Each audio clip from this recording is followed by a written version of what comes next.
Hey everybody, Craig Conant here with Community Service Podcast. And we got my homie Steven Randolph. I fucking love him. He's the goddamn best, but I'm plugging my dates. I got Spokane, Seattle, Tacoma, Washington. What's up? This comes out if you in LA tonight. I got Comedy Store, baby, Belly Room. And it's my birthday Tuesday.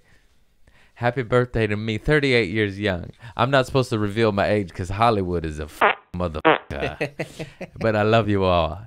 Tune in to me right now. And Steven.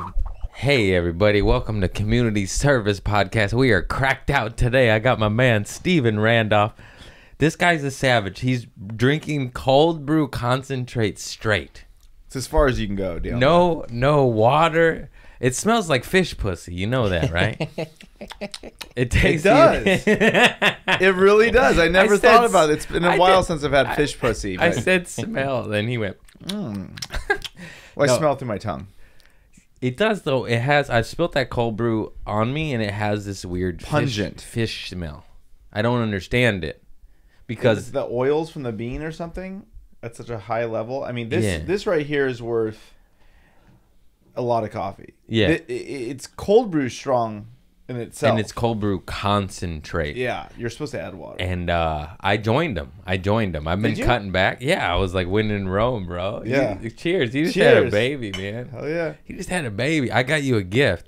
I've been meaning to do something for you, but I've been road dogging it, man. I'm sorry. No, it's I all got you a good. Pendleton blanket. Oh, bro. you're the best. Thank From you, dude. Costco. Oh, $24.99. we love Costco. You need blankets, right? Yes, we always need blankets. This is for the baby Gia. And super soft, Wow. organic. I don't know. It's organic. Oh. Congrats, dude. Thank you so much. How's Mama? How's Chelsea? She's doing great. She's good. Yeah, she's doing great. Is this aesthetically pleasing for the I'm shot? not sponsored, but I just out of love the shop, them. Pendleton. Yeah? Yeah, Yeah, they're works. great. These are great. They're great. Chelsea is doing awesome. She's so tough. She handled the birth. It was amazing to watch her go through labor, have the baby, the aftercare. I assumed women went through a lot, but now I know. Oh, yeah. I'm off doing a podcast with you. She can't go do this. Did you cut the cord? I cut the cord. I started sobbing. Yeah. Yeah, it was emotional. Yeah, for sure, dude. It Wow. was wild. It was Your one of the most firstborn. wild experiences of my life watching that. I think I might be ready. I'm scared. Sadie said she wanted one, my lady, and I was like, oh man, I was scared too. Yeah, I'm not marrying you till you're knocked up, lady. No. Yeah, smart. You'd see the head. I kept seeing the head come out and then go back in, and I'm like, is that her head? And they're like, yeah. And I'm like, once I saw her head with hair on it, I was like, can she breathe in there? And they're like, she's fine. You know, they're look that tube. I know. Isn't that crazy? It's so crazy. And then they just send you home. We had our baby in Hollywood, so then we're off in Hollywood, and I'm like, we have a baby. They give you like a little bit of like, okay, do this, and you're just like, no overnight, no nothing. Yeah, you get like, okay. I think we got like 2 days. You could stay longer if you want, but I think we were ready after 2 days. And it's like Chelsea was Postmating sushi 3 hours later. Just like, it's totally different with like than our parents with like iPhones and Postmates, and we're having sushi. She's like scrolling, and the Will Smith slap thing happened right during the peak of the labor, so she's like, I think I'm ready. So I went to my brother's house to go get something. He lives down the block, and then she's like, I think the baby's coming, we need to go to the hospital. And I'm like, oh my god. And then the next text was, Will Smith just slapped Chris Rock. And I'm like, what? She's like, just get back to the house. So like that was happening. Chelsea texted you that? Yeah, that was happening during the peak of the labor. That's how shocking. Yeah. She's like, I'm getting. Yeah, she was literally, she was in labor going like, and then she was like, whoa, how crazy! I thought he was a nice guy. Yeah, I thought he was nice. It overrode that for a second. The pain for a second. Well, yeah, she was like shocked. Like we were all shocked, and then we went back to. Dude, that's hilarious. That's a bit. That's got to be. Yeah, a bit. It's crazy. Throw that one on stage, brother. Yeah. Holy shit, that's wild. I saw my cousin come out of my cousin, but that's different. That's just Your a spectator. Your cousin. Okay, that makes sense. I was a spectator. You that's your child. That's crazy. But you saw it? I did. That's personal to have your cousin in there? Yeah, I got a bit out of it, so it's all good. No, it's totally cool. Yeah, me and my cousin Lisa, I witnessed my cousin sprout out. My cousin. It was 4 cousins. Wow. It's a wild time. That is crazy. Right there. I always say Harbor City, Harbor Gateway. Harbor Gateway. Yeah, Harbor. Can't you just consolidate? We're over here in the South Bay. I love the South Bay. South Bay is wild. You're South Bay. Well, I'm Pasadena, but I'm like Long Beach, right? Yeah, no, I grew up in Pasadena, but I lived in Long Beach. Okay. I lived on 7th and Cherry. I've lived everywhere, but I've always loved the South Bay. South Bay is the shit, where man. Brazilian Jiu-Jitsu came over to. Yeah, isn't that the smallest random shit? Brazilian in a Jiu-Jitsu garage just over here. Torrance. Yeah, Torrance, Torrance, Redondo. California. Who else came from here? Black Flag. Black Flag. The garage out here. A lot of good things comes in garage. The Beach Legends, Boys? Beach Boys, Nickel Dimes, and who's that? And Mike Watt. What's Swisher House? No, Minutemen. They're Okay. Pedro, right? I think so. Yeah, a lot of local legends. A lot of punk rock came out of South Bay. Out of here too. Wow. I don't know.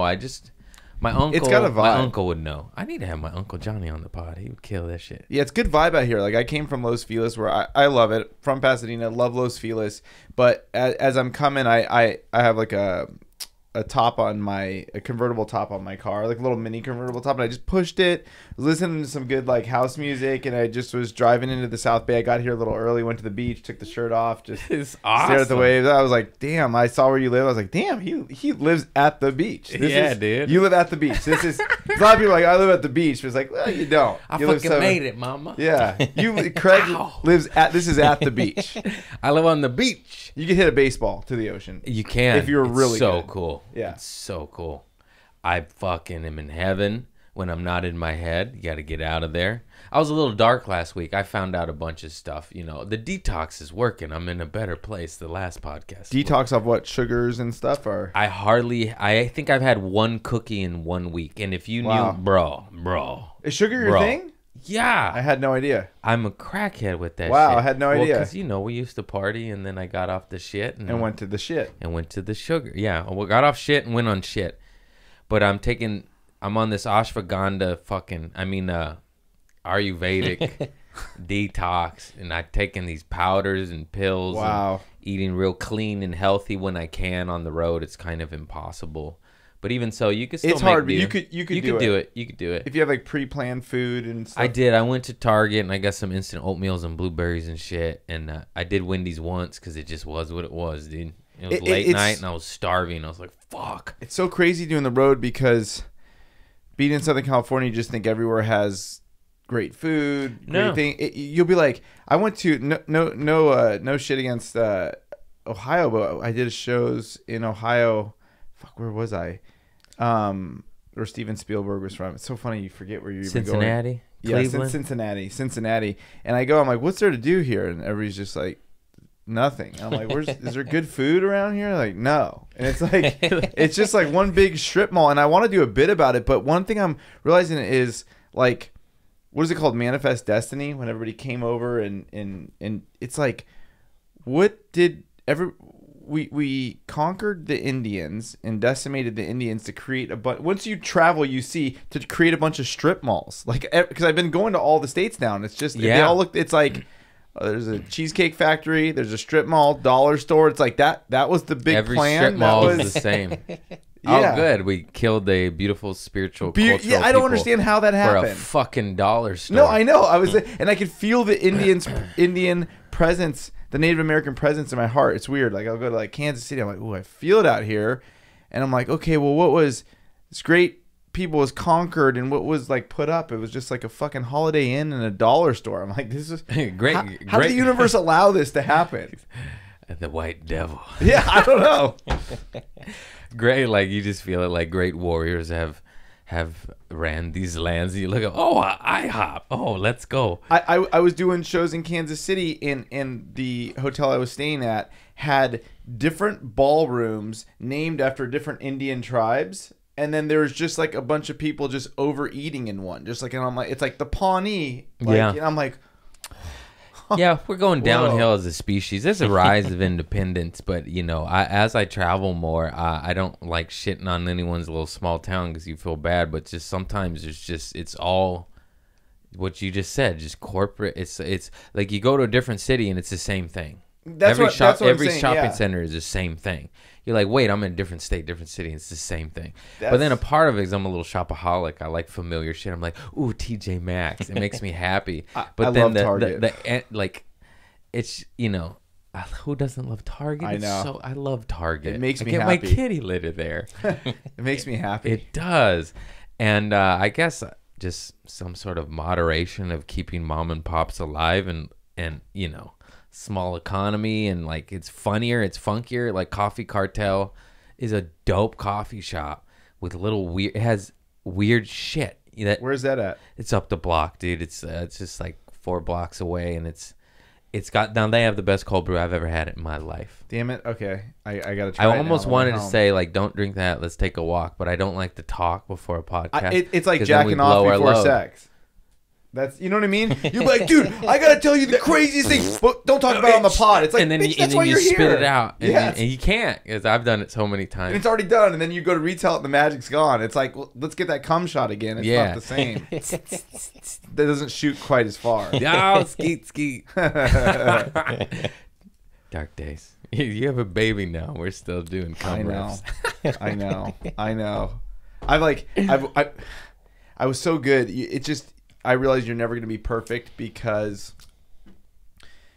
you have this perfect clean slate. And I'm like, it's never heard me swear. I've never had a frustrating thought. Then you stub your toe. Oh, fuck! Dude, I was talking about somebody, and I was like, I was angry, and I had the baby, and I told Chelsea, there's a vacant yard next door.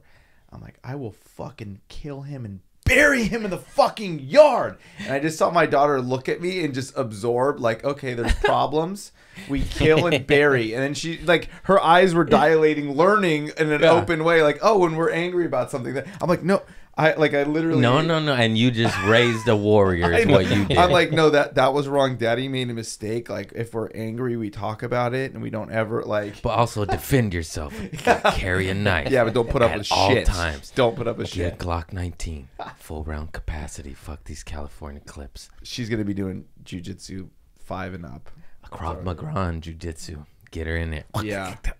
The school I go to, there's just like little babies. I'm like, that's little girls, like little 4-year-olds just kicking the shit. I'm like, it'd be awesome if that was standard. Just every little girl just got into jiu-jitsu and Krav Maga. So fucking, so no if a man comes, yeah.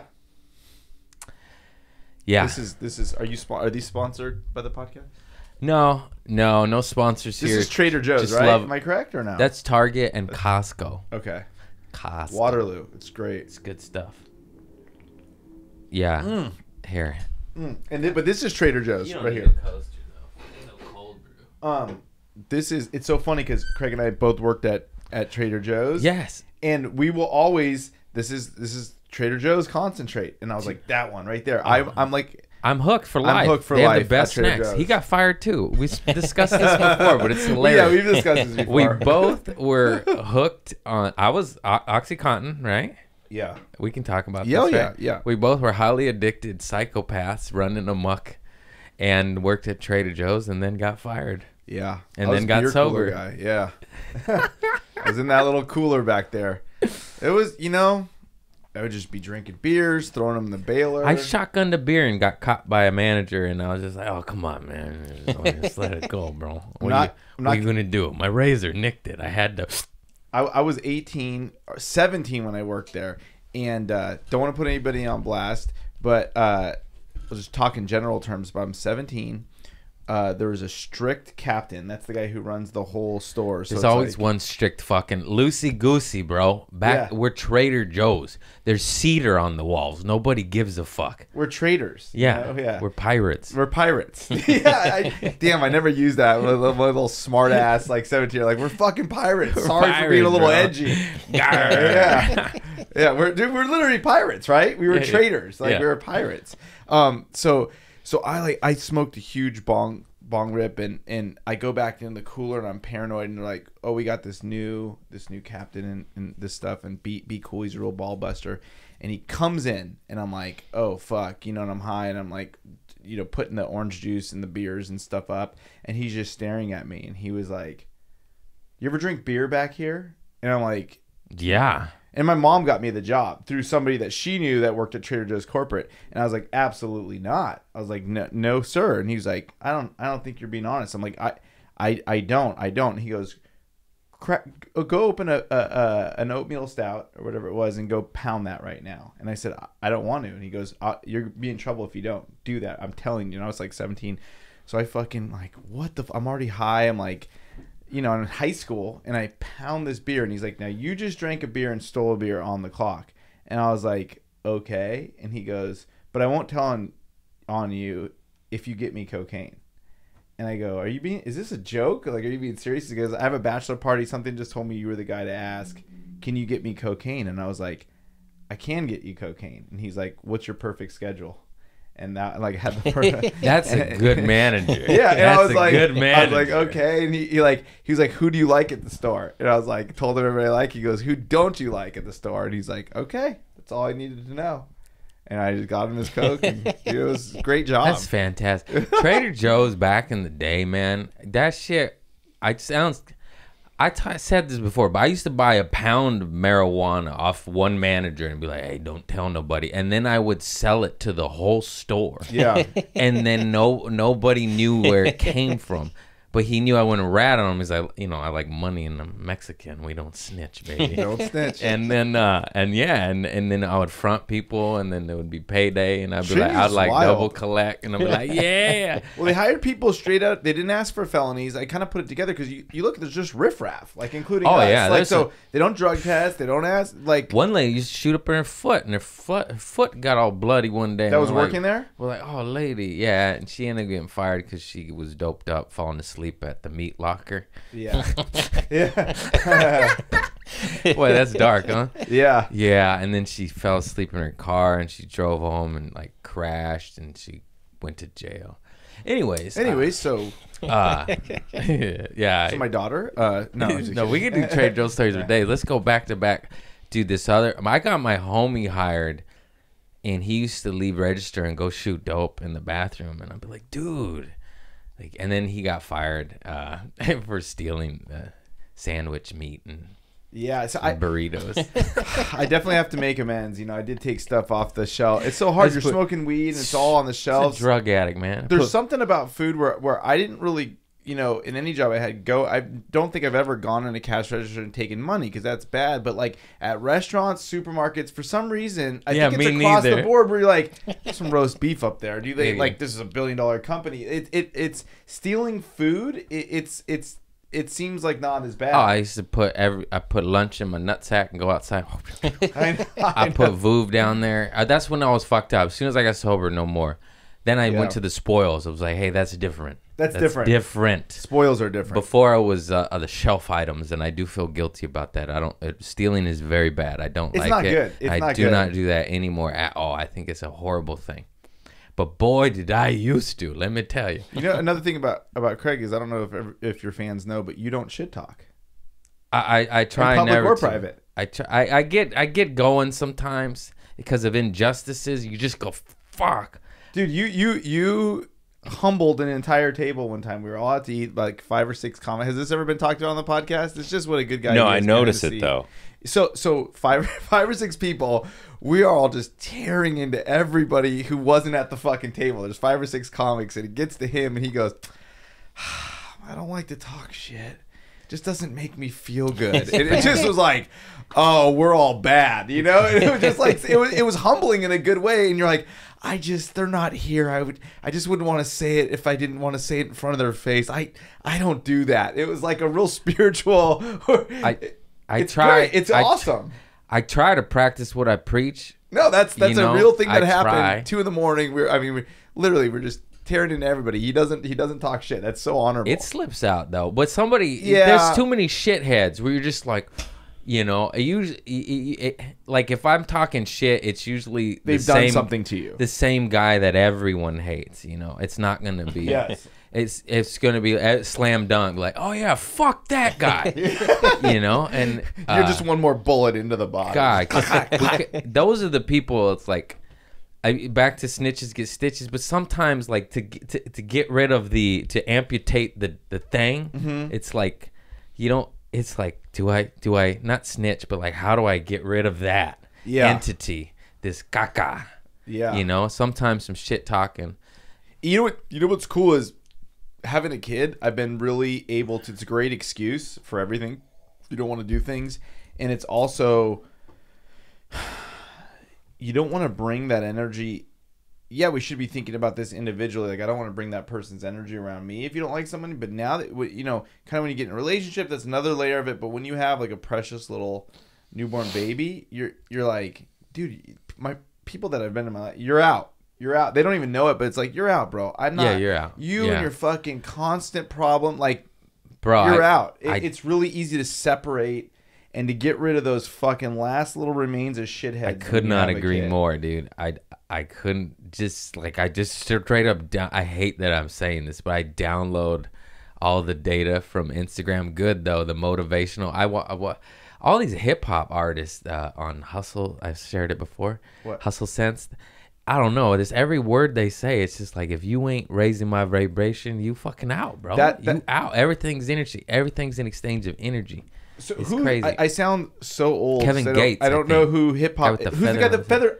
That guy. That guy is just incredible. spits wisdom. That's my guy. That's my guy. That's my guy. I don't even know his music. He just, you know, I'm a TikTok Everything guy. he says. He keeps coming up, and I'm like, okay. Like it's so funny. A lot of these hip hop guys, I don't even listen to their fucking music. They're my secret motivational speakers. That's how they rose from the trenches to a millionaire shit house on the hill. But it's just like that vibration stuff. It's all vibration, and I just don't have time. It's hard to practice because we're so conditioned with our society. You can't do it. You're fat. You're stupid. Buy a new nose. Give me your fucking money, cock bitch. You're like, how about I just garden? Yeah, I just rub my nutsack. Anybody who's not in alignment or supportive of my stuff, dude, they're out. Dude, they're out. The last couple of years, I've just been really good about that. That's what they said. I want to be around people that champion me. And if you don't champion me, why? And it's one thing in our industry, of course, we have to network and socialize and shit. But I'm not going to spend valuable time with someone I don't love. And I'm rooting for you, and I know you're rooting for me. Yeah, of course. I guess that's what it's about. That's why I like that stuff. Yeah, it's the best. Let's lift. We got enough. It's so hard. What we're doing, it's hard enough. So I don't need anybody like putting weights on the backpack while I'm trying to climb Everest. Like it's. Yes, there you go. And even like the jabbing. That's a quote right there. Even the jabbing as like friends. Like I've had a talk with a couple friends. I was like, hey, we can't joke like that anymore. We're too deep in the game, and like I can't even be around like tearing each other down masked as humor. Like it's just going forward. It's a fine line though, because shitting on the homies can be the most fun thing ever. But I don't know, like. But there's an energy. You know when you're off. Exactly. There's jabbing and like light jabs and having fun. There's times when we're howling of laughter, and then there's that snarl of the lip. You're like, all right, motherfucker. It's a twist of the knife. All right, you bro. could stab a little bit, but you don't like twist the knife. And at their detriment, when you can tell it's really. Yeah, there's nothing with a nice shiv to the ribs, but when you twist, we don't twist anymore. I guess that's improvement. No twisting is what we're saying, because you gotta spice it up. Otherwise, it's bland ass, corny ass Mormon shit. You know, just kidding. They got a lot of wives. They know what they're doing. I watched Real Housewives of the Salt Lake City. I haven't. It's crazy. Talk about shit. I mean, that's just low vibration shit. Chelsea got me into it. I watched all of the how many wives reality TV. None of these people have multiple wives. Is that legal? What? Only there? Isn't there some weird stipulation? There's a lot of stuff going on in the Mormon church. Yeah, it's trippy. It's trippy. It's really trippy. I believe in God, but I don't need to go to that church. No. I don't need to go to any church, really. Yeah. This is the temple. That's why these are called temples. A man on the internet told me that, and I'll take you to the grave. Really? He said these are your temples. Yeah. That's like, why the temple? Is that why? It made sense to me, and I spitting it back out. Wow, that's a trip. I like it a lot. That's a trip. Okay. What's this from? I like it a lot. What is it? It's Ace Ventura. Dumb and Dumber, I think. Good movie. We're there, man. Do you think Jim Carrey, he seems to be had an awakening, all this. He doesn't seem happy. Like, do you think he's happy, or is he sad of what has been revealed? Is he like tired of this earth? I'm obsessed I think with like he knows his eyes. too much. Is that what it is? Yeah, he's up in those upper echelons of fame and money. And he's seen stuff and he's probably been like, "Oh, I ain't doing that shit." And he went back to God, and he's like, "Get that dark shit out of here." Really? You think that's what it is? I mean, for sure, dude. I can't. I go down these rabbit holes. Me too. Those damn hip hop artists are getting molested by old people in offices. Yeah, they talk about it all the time on Vlad TV and 24HH. I like Vlad TV, yeah. That shit's awesome. Go down some YouTube rabbit hole, and it's the same for acting, but not as many people speak up. There was a documentary called The Open Secret, how basically it's a known thing. If you want to make it in Hollywood, you got to go fuck someone, you know. Wow. Yeah. Anyways, this episode's probably going to be flagged because I just said that. So okay, boost my algorithm. Yeah. No. But yeah, it's just wild. It's wild shit. And I don't know. Sometimes, you know, that saying ignorance is bliss. Like, you learn too much, it's overwhelming. You're like, everything's poison. There's just lead in everything. Yeah. Why? You know, was way more to it than that. But it's just like an orange. Now, you have to eat 9 oranges or some shit to equal 1 orange before 1945 with pesticide. Yeah. If you look at this, it's just like it's too much. Well, it's so funny you say that because I have a daily planner. Surrender. I have a daily planner book that I use every day, and I just saw on the inside it says the materials made this planner may cause cancer. And I'm sitting there on my daily planner, holding my newborn in my other hand, and I'm like, do I now not put is the bed contaminated? And I'm like, bro, I can't. I can't. You just gotta let it go. Coffee causes cancer. It's too many things. Everything. I can't. Life causes it. You just gotta breathe and chill out because it's too much. You just be like, I'm gonna do the best with what I can with what I got, and eat as clean as I can at this moment in time, and fuck it. Yeah, I'm gonna have a brownie Sunday. I'm just trying to be like The Rock. We gotta have a cheat day for sanity. So eat your pizza, eat your brownie Sunday. But maybe, you know, just 2 days a week, not 7 days a week type shit. Because I only had 1 cookie this week. Whoa. Bro, I gotta have a sweet a day, and usually 2 to 3 times a day. If I'm being real honest, I'm like, ooh, let's get a pastry. I'm a month off of all that shit and off sugar. That's why I was like, oh, this doesn't have sugar. Like I'm not doing sugar right now or white flour. And day 2 or 3 of doing that, all my back pain went away. I thought I was just getting old and I had a bad back, and it's from like Trader Joe's. Inflammation. It all causes cancer and inflammation. Acidic environment. Day 3 of no sugar, I got up and I feel like I'm like 28. I'm like, and all my back pain went away. I told Chelsea, I'm like, I have 0 back pain or leg pain.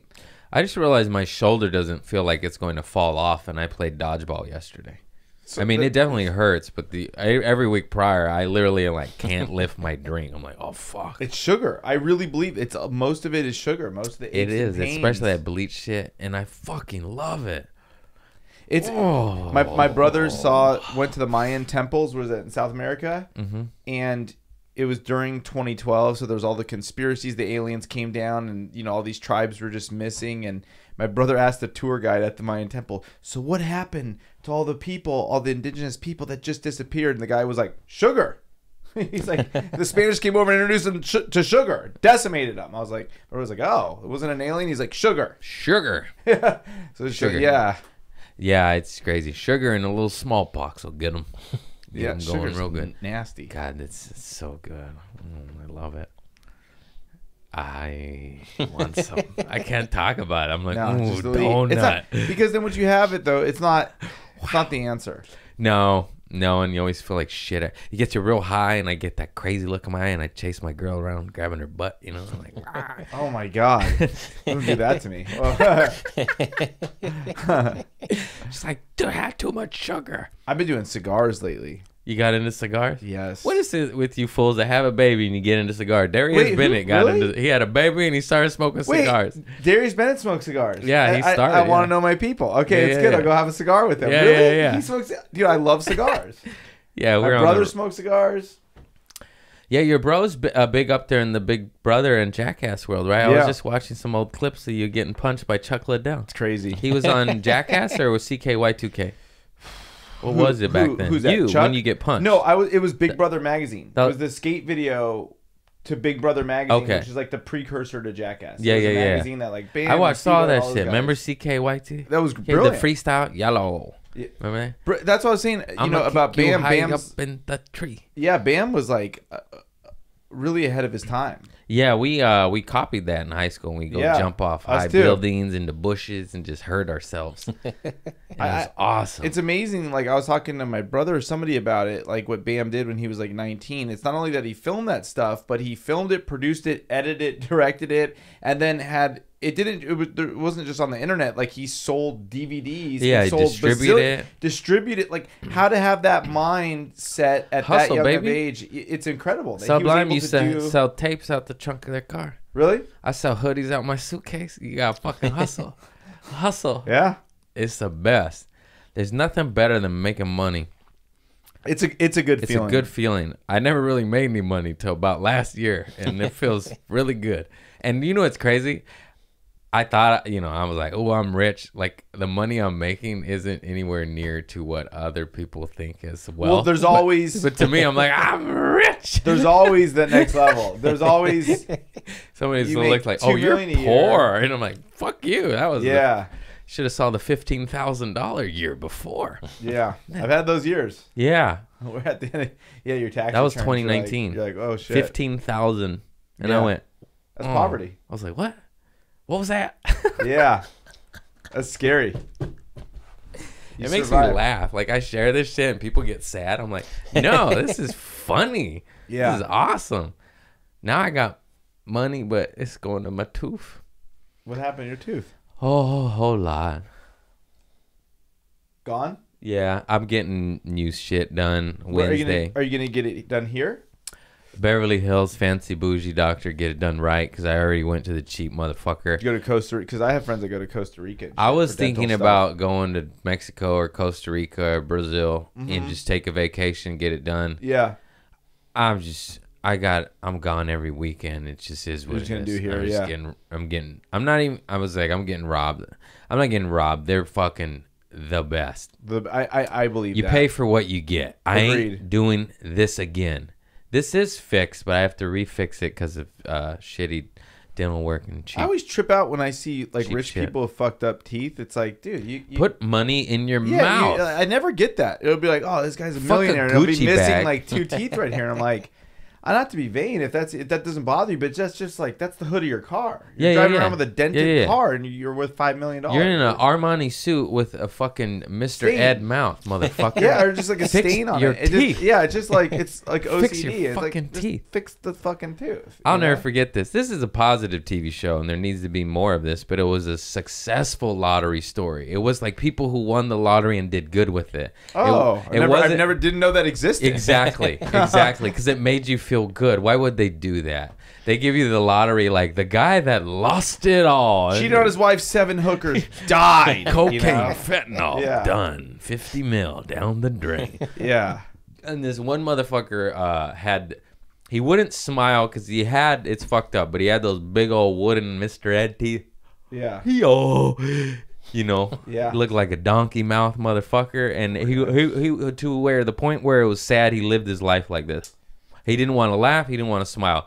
He won the lottery. It wasn't a crazy amount. It was like a scratcher, but it was like $200,000 or something. That's great. And he had the amount of work where the lottery ticket like took like it was work, And then he got fake teeth, pristine, like spent money, looked like Hillary Duff veneers, just fucking. And then what's his name? I want to see him. I don't remember, but it was a positive TV show, so it should be easy to find. It's the only one. It's the only fucking one. And then he at the end of it cut to him smiling. He could not stop, and I just weeping because he's like this. He's like, I can't stop smiling. And he lived most of his life with just old fucking horse teeth, wooden, and they were green. He had like periodontal disease. All that shit's fixable, man. Yep. Everything. If you don't like something on your body, it's fixable. Just a lot of money. Get to work. My daughter has something weird. It's just like I will get it surgically fixed immediately. Yeah. Very happy shit. I had more questions for you, but I forgot. Let me see. Yeah, go for it. Carry my podcast for me, Randolph, please. Yeah, so it was a warm night. I was born July 8th, 1980, Huntington Memorial Hospital. They said there was a magic in the air. I don't know if that's true or if that was just my grandpa telling stories, but there definitely something happened. The Liberty Bell cracked. I came out, same hospital that my wife's grandpa was born at. We just found that out later. Chris Pontius was born there from Jackass. There's a connection there. Oh my God. I don't know why Chris Pontius made me remember that. Forrest Whitaker and Quentin Tarantino, South Bay locals. Now that should have been first. Narbonne in Harbor City, Lomita, whatever, the LA Strip. Okay. These cities, they're just. Wait, so Quentin Tarantino and who else? Forrest Whitaker is also from here? Yeah, he went to Narbonne. You look at Narbonne alumni. My mother and father went there. Quentin Tarantino went there. Forrest Whitaker. Wow. Chinedu Unaka went there. Chinedu is from here. Had no idea. Yeah.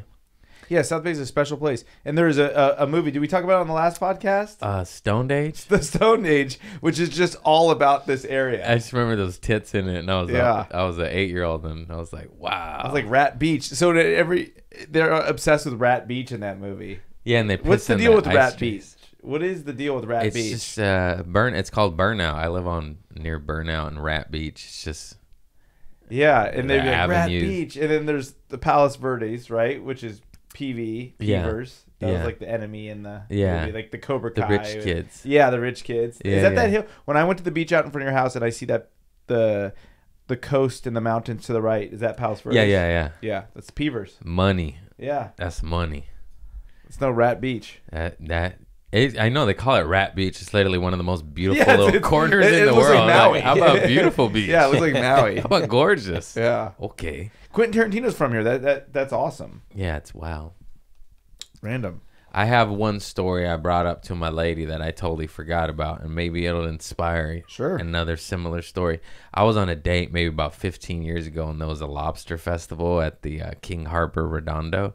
Yeah, pier right there. I know about it. Yeah, Seaside Lagoon, and I didn't have any money, but this girl was hot, and I was like, "Hey, we're gonna go to this lobster festival, but we're gonna sneak in." So I had her hop the fence, and then I thought we would just have access to free lobster once. Unlimited lobster, yeah. But no, you had to have like a plate. You had to then purchase a plate. So then I went to the trash can and found the cleanest plate possible. And then on a date, and I got us lobster, and then I provided, Oh my God! I told that I was just laughing, and then Sadie, my lady, she was just like, that for sure is a story that girl tells for the rest of her life. That was the bottom. On the worst date she has ever been on. She found a husband after that. That's when she was like, no more.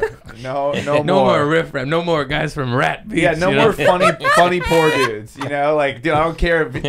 Funny guys, fuck off. No more Burnout Beach. Yeah, no more Rat Beach. Straight to PV. Bro, that's crazy. That's crazy. I was resourceful. I recycle, reduce, reuse. I make it happen. Recycle, reduce, reuse. You got any shit like that? God, I did a lot of weird shit. I would sneak into the Arboretum, which was where like Gilligan's Island was filmed.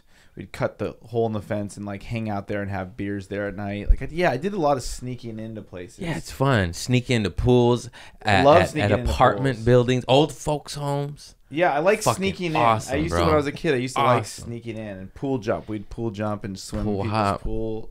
I love doing that. Bro, that's some good times. We used to get drunk and just get girls, and it'd be awesome. They're like 3 dudes, 3 girls, and we go sneaking into old folks' home, skinny dip. So exciting. We're all naked, swimming in old people's pools. It was my goal, and I never did it. Bro. It was my goal to stay at the mall after closing hours and wrap myself in one of the beds, like at Macy's, and then just be like, okay, at 3 a.m, and just walk around the mall. And when I was 18, I was this close to doing it. I was obsessed with getting that.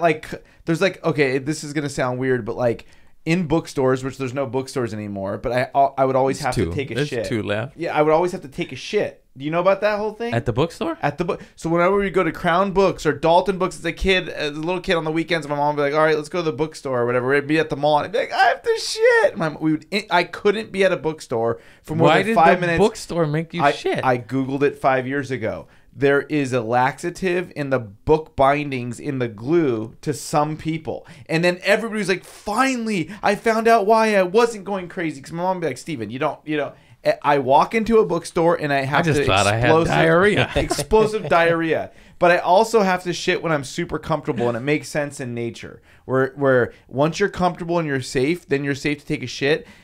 High up places, like I get upset. I'm obsessed with malls and hiding in the malls. And I would be like, say there was like an indoor food court with a waterfall in the mall, and there was like a little up, like place on top with like fake plants. I'd be like, wow, if I was a little elf and I could just sleep up there, that'd be the safest spot. And I instantly have to take a shit. I always think, if I was an elf, would this be a restful place to live? And I have to shit instantly. So a lot of times if I'm constipated, or even if I have to take a piss, sometimes I'll imagine I'm an elf.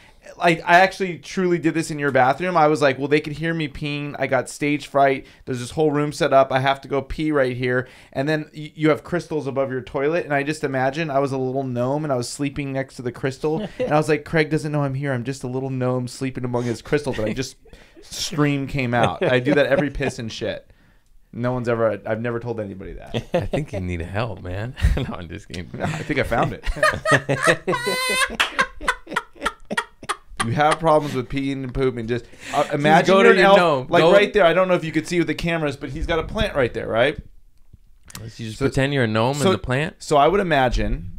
You're making me have to pee, by the way. Yeah, this is exactly. It's comfort. It's like rainforest comfort. So imagine you're a little gnome, and you go, okay, like you're the size of that Buddha right there. Can we focus on that right there? Yeah, he's got Buddhas. So I shrink myself to that size, and I just go, okay, I'm on a comfortable bed of leaves in here. Craig has left. The lights are dark. You're next to the beach.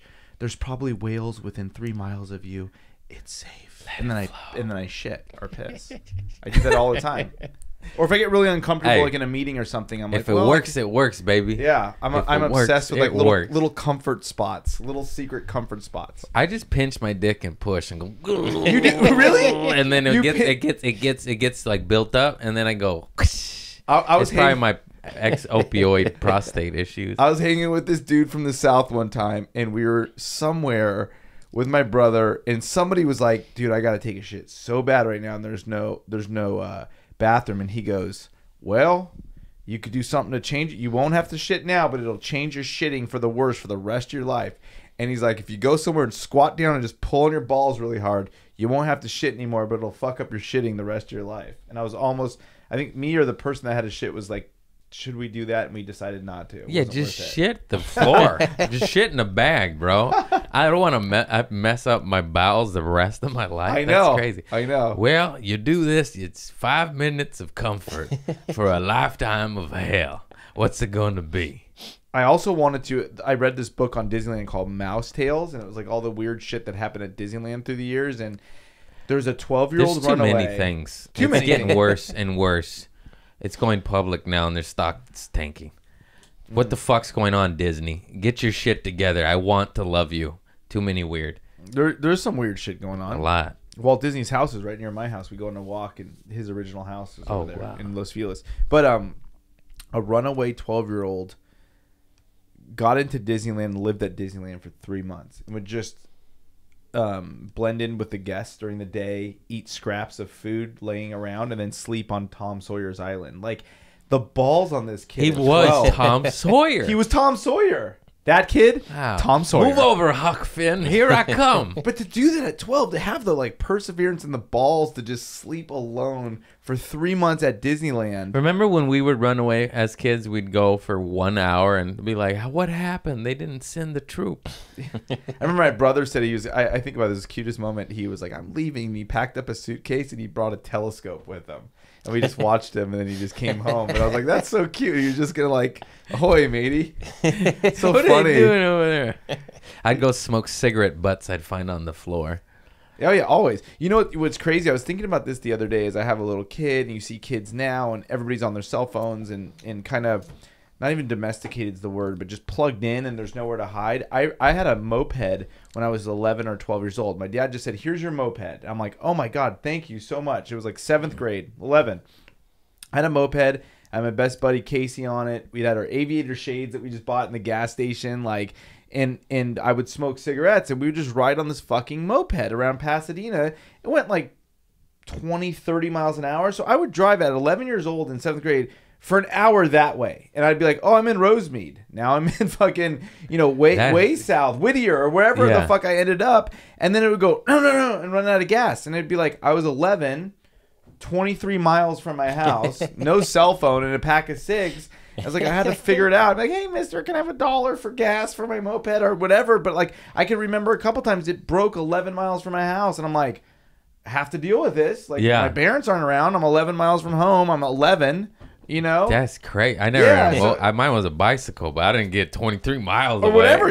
You're driving 20 miles an hour for an hour, just spaced out. Like, and it breaks, and you're like, oh wait, I think I played baseball here once when I was fucking 10. Like, is this DeWardy? Is this like Eagle Rock? Or where the fuck am I? God, that's wild. It was different. The 90s were different. I try to tell these kids that they don't get it. I used to do shit like that. You know what's so sound crazy? Like such an old man. That shit doesn't happen anymore. You know what's so crazy? Do you smoke cigs anymore? No. I never did. I tried to get hooked so many times. Oh, really? You weren't a cig smoker? Someone was in cig of weed. Someone was in Los Feliz smoking a fucking Marlboro Red on the sidewalk, and it was like shocking. And it was like, oh yeah, I forgot. Like up until very recently, like a lot of people used to smoke, but I mean, everybody vapes or does some kind of nicotine, or a lot of people do. But just someone was ripping a cigarette, and it looked like they were doing blow on the side of them. It was like, dude, what is cigarette You're smoking a red? Isn't it weird how it does? Like back in the day when we grew up, you could smoke in a restaurant, in McDonald's, even the airplane and shit. It was wild. Every hotel room, and now a guy outside of his home smoking, and you're like, what the fuck is that? It's shocking. It was shocking. Someone was just smoking a red. And I'm like, how old are you? Like, it was just like whoa, bro. Also, does it give you nostalgic feeling? I love the smell. Isn't it weird? I love it. Like when my clothes stink. My therapist asked. Oh, my childhood. Me too. Nirvana and flannels like that smell like smoke. I put this on for you, actually. What? Thank you. I almost wore a Guess t-shirt because it was vintage 90s Drew Barrymore. Dude, 1994 Woodstock, I never went or anything like that, but I just got this online. I know you love the vintage. I've been going crazy with vintage. Just the weirder, the better. I just bought a Miss Congeniality. I saw that. Yeah, I was like, my wife was like, you don't even like that movie. I'm like, it's not about that. It's just a weird enough movie. It's from 2001. I want it. Like, I'm obsessed with vintage shirts. But I wore the sandals for you. I'm like, I'm doing a podcast in the South Bay. I'm not trying to come over here dressed like a comic. I wore my flow hose. I wore my high socks for you. Are you even Mexican? No. You just I got a Mexican heart. You got a Mexican heart. Pasadena. I got a Mexican heart. I do. I've always gotten along with Hispanic people. I dated a girl from Mexico City, and I'm not like fluent in Spanish. I know a little bit, and she was from Mexico City, and I would always watch like Camera en Fugante, which was like a Mexican like candy camera, like hidden camera, like punked, like a Mexican. You have the most epic story ever. Oh, dude, crazy! But I would always watch Spanish TV, and she would be like, "You like this?" And I was like, "I'm obsessed with it." And she goes, "It's so heartbreaking that you don't speak fluently." She's like, "Because this is like your comedy. Like what I wish you could hear what they're saying is like your sense of humor." And so instinctively, I'm just into like. Even Brazilian like hidden camera, I'm like, it's just so fucked up and so funny. So funny. It's so funny. Their sense of humor is so funny. Japanese or Chinese shit, they're Japan, fucked up. Brazil, and Mexico. They're fucked up. The kings of hidden camera, where it's crazy. They'll my hats off. You'll get in an elevator and then the floor just opens and you free fall into slime, and you're like, that's not legal. You know? Do you know about the Japanese show called Wake Up? I've seen some shit. I don't know. There's a Japanese show called Wake Up where they wake you up in different traumatic ways. That's the worst. I'll kill you. I'll kill you. You're sleeping on a bed, and there's a camera crew comes in with guys that are just like tiptoeing perfectly like spies, and they just all pick up your mattress, and one episode they walk this guy to the top of this gnarly water slide and just push the mattress over, and the guy's waking up as he's dunking and going, "What? Where the fuck am I?" They were all dressed like cowboys for one, and they roped the guy's ankle who was dead asleep, and then roped him to a horse and then shot a gun, and he's just being dragged, and they just dragged him for a long time. I'm pretty sure that guy is dead now. Remember MXPX?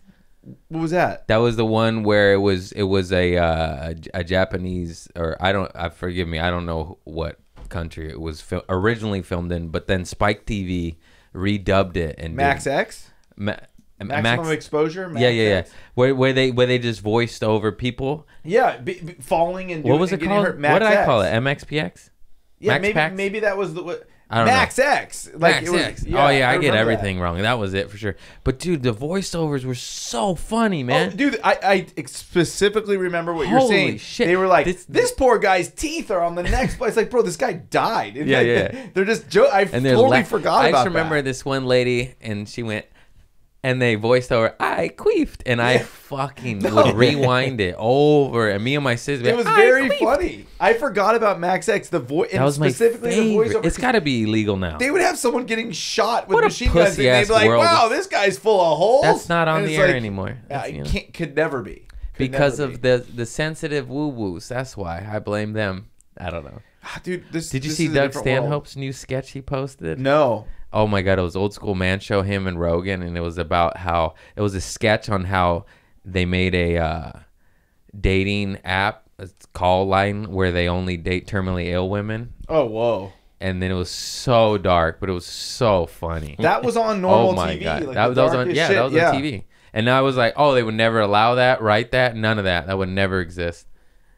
I think there's a happy medium. I think it swung a little too far. Yeah, that was a little bit much. It wouldn't, but there needs to be. There needs to be. You need to constantly push. Once you're not able to push, then you got just a droned out, dead society, and there's no growth going forward. But I'm conflicted because I also don't want anybody. You're the same way. I don't want anybody to get hurt. I don't want some person to be like, "Ooh, that really hurts me in an irreparable way." But if it's funnier. Then I know, but funny, it's funny overrules everything. I know. Is it funny enough?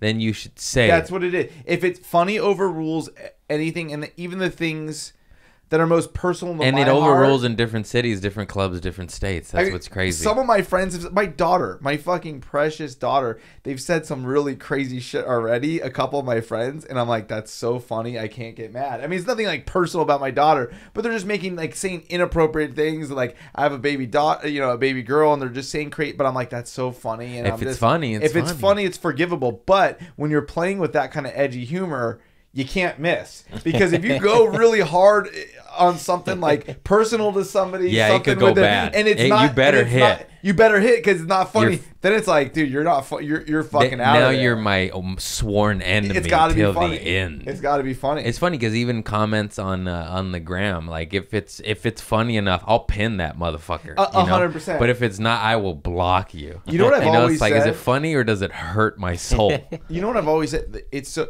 ever since YouTube's been out for 14 or whatever years, but some of the funniest people in the world that I've ever seen are not comics. They're people I've been in break rooms with at shitty jobs and commenters on YouTube. Not everybody. There's tons of haters on YouTube and social media, but you go see a TikTok video and the pinned comments, it's like, who is it? That's brilliant work. Haymakers, bro. Just like Ryu.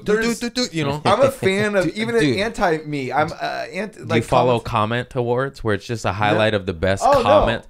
Bro, there's I'm a fan of good comment. Curated accounts highlighting knockout blows comments, and amazing. it's so good. That to me is like, that's true humor, because it's just a gut reaction. It's organic. Yeah, and it's not a pre-rehearsed. And the whole world's fighting over it, like that top comment on Kevin Hart's post or The Rock's post. Yeah. So you got to be quick, and and if it don't hit the likes,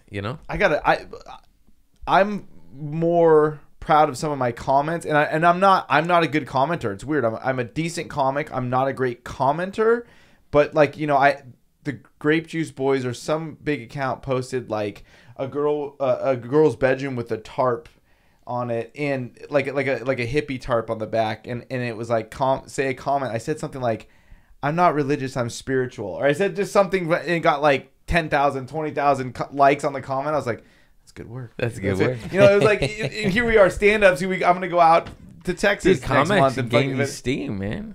Yeah. Hang on one second. I'm a pisser. We have to do a quick pee break. What is that? I'm a pisser? Yeah, we got to talk about that when you get back. It's the prostate and the dope shit. Is it prostate? I think so, bro. Are we still rolling? Yeah. Hey, he's taking a piss, so we'll talk about that. I am 41. Every time I put my dick back into my pants, it pisses again, and it makes me sad. I don't care about the gray hairs. I don't care about the fact that I'm forgetting things or not connecting to pop culture and sounding old. Does nothing to me. But when I put my little medium-sized dick back in my pants and it continues to squirt piss, it hurts me in ways, and it makes me feel shame and feel old and inferior in ways that I can't explain to you. I don't care if someone said Steven's fucking old, disgusting, boomer, whatever. I hear it all. I don't even care. But it's like the other day I was walking with my brother at the Griffith Park having a great day. I said I have to take a piss. It was actually in these, if you could see these shorts, it was in these shorts. I came back in and my dick just pissed again for like 3 seconds. And it was like, it reduced me to a human being so quickly. And yeah, I'm not special. I'm just another 40-year-old guy with a fucked up prostate who can't stop pissing, who has a good sense of humor. And is hey, what's up, man? No, what's up? Dude, you're so funny. I meant like we'll take a little break and then you're just like, I'm on cold brew concentrate. I'll talk about my prostate. Well, we hit on something that meant something to me. Is and I was like, all right, looks like I pee all through the night. Well, I don't know if it's the constant cold brew, but all I the missed water it. You I said drink. you tuck your dick in or something. What were you talking about? Yeah, so I tuck my dick in. Did you ever? No, I didn't say that. Did your dick hole ever close on you? Yeah. Yes, it did. After did they have to drill you? No. Oh. No. Oh no, they Wait, didn't really close. It closed? I mean, narrowed. I sprayed like an ear piercing that healed up? Yeah. How? That's been a fear of mine. Oh no, you're good now. No, that was the old days, Craig. I already talked about so much, but yeah, it's in my act too. My urethra narrowed, and then I had to go get roto-rooted by the doctor. I've seen 400 of your sets, and this one's escaped me. Oh yeah, I got my dick drilled by the dick doctor. Well, how do I make sure, or how do we, the men listening, how do we make sure that doesn't happen? And what did you do for this to happen? Don't forget to drink your Ovaltine. No, is that drinking enough water? I don't know what it was. I feel my balls getting tight. It was dope. They said dope. Yeah. Oh. The doctor. Your orifice healed over? It was when I was strung out on Oxycontin and all that shit, and then it caused constipation. Yes. It poisoned my nutsack and narrowed my dick hole. Okay. Yeah, it's in my act, but it's true story. It's true stuff. And then he had to, and that gets graphic. We don't need to shock the people. Can I ask you a personal question that I talked about when you were gone? Yeah. With your audience in a very vulnerable and humorous and they know a lot. Delicate way. They know a lot. Does your dick continue pissing when you put it back in your pants? Has that begun? Because no, that's gonna happen. No, I shake it out. I shake it out a lot until I get a boner. The answer is no. No, I'm just kidding. So it hasn't happened yet. Because I shake it. You'll know. No, I wring it out and I get a little. I usually get a little toilet paper, and then I clean my dick hole, and then I wipe the brim of the toilet. So I'm a clean guy.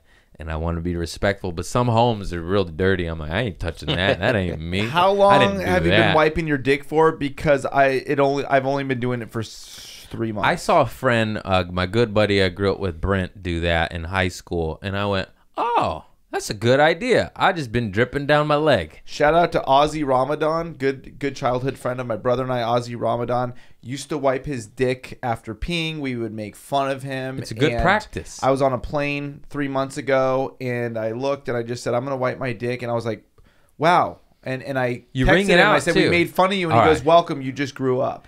To all the pissers that don't wring your dick out, you grab your dick at the base. Yeah. And you put a little tissue on the tip, and then you wring it, and then all the pee comes out, and then you don't pee down your leg. And then you can, with the toilet paper, wipe the toilet if you want to be considerate. With the same toilet paper? Well, that's wiping piss No, not on the lid. You flip it on the base.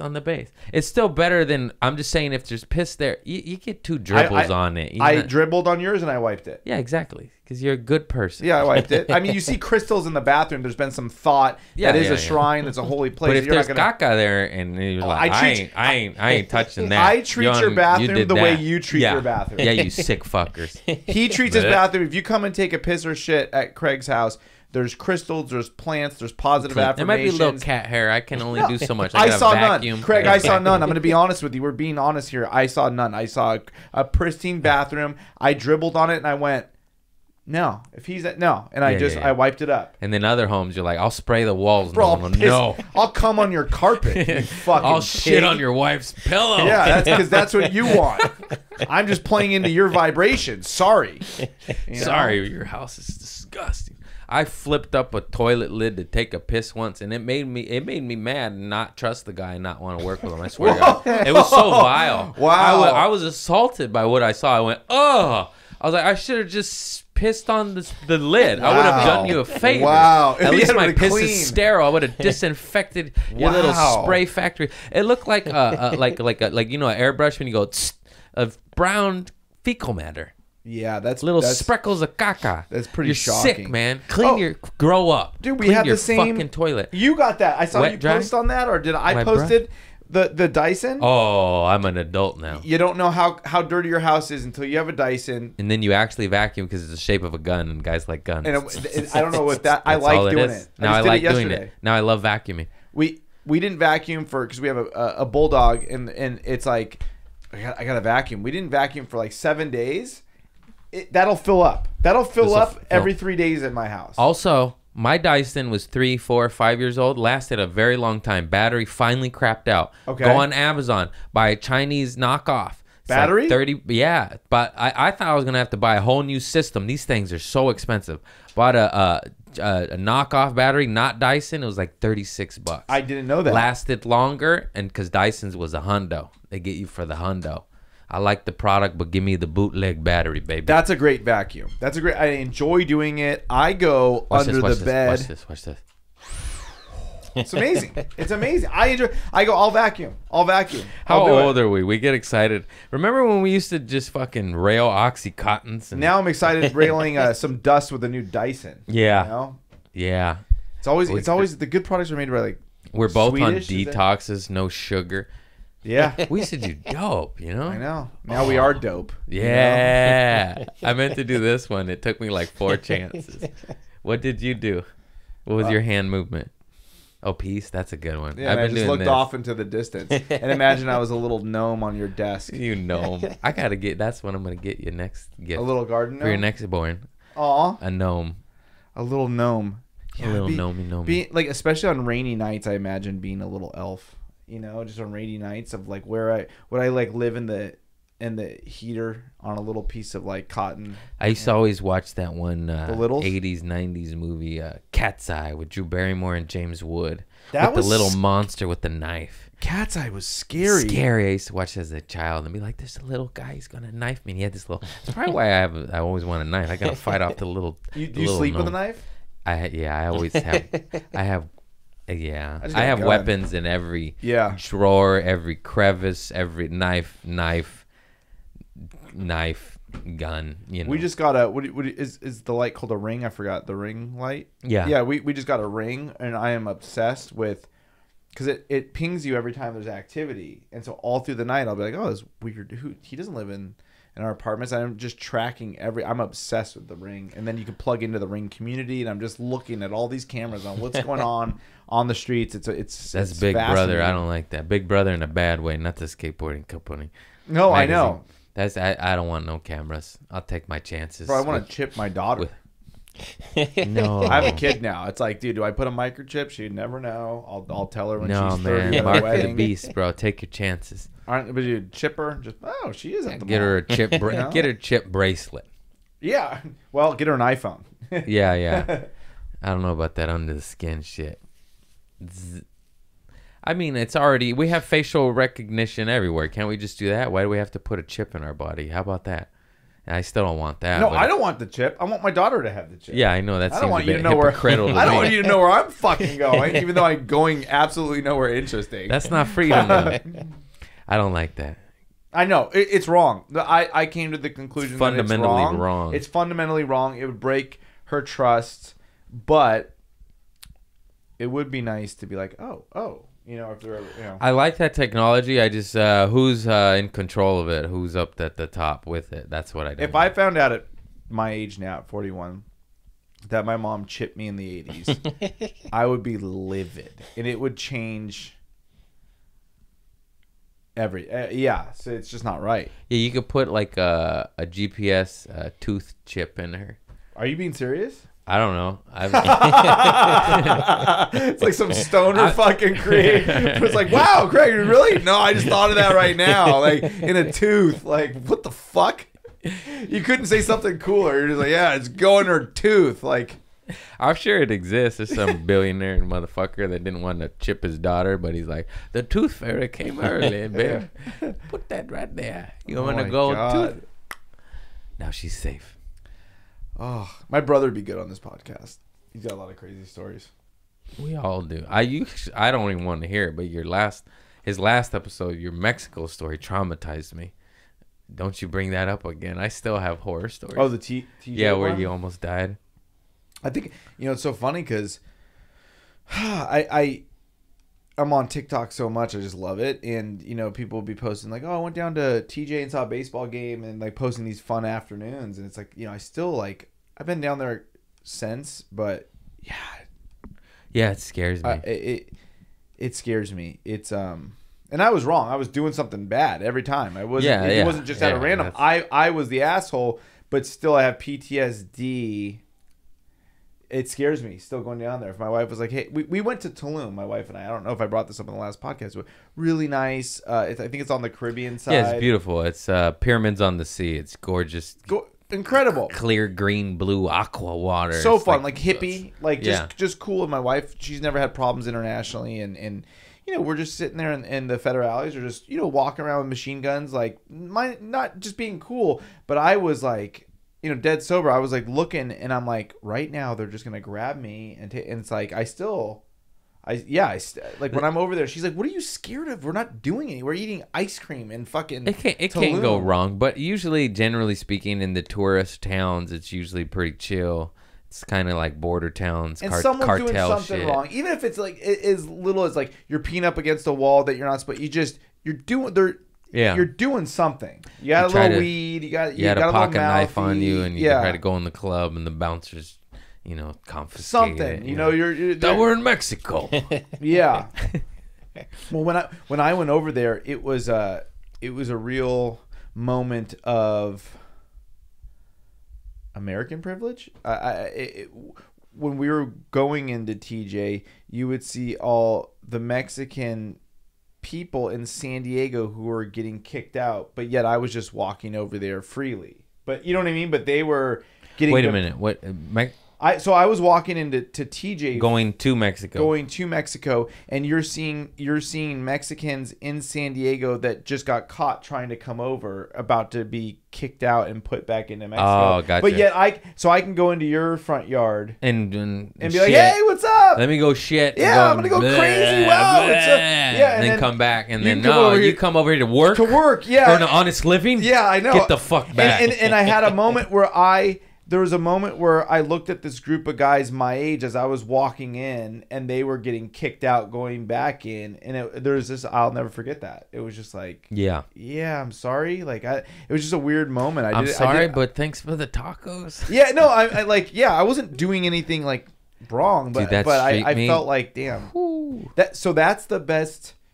Those are the best tacos I've ever had in my life. Is the street tacos in Tijuana, followed by Leo's Tacos. Al Pastor off the spit. Yeah, Al Pastor off the spit. But there's something that they do in TJ. I was like part owner of a controversial taco shop. I don't know if we've ever talked about. We need to talk about that. What the fuck? So I own this, cracked in whorehouse taco shop. What the fuck is a controversial taco shop? So this you could Google this. This would be an interesting documentary.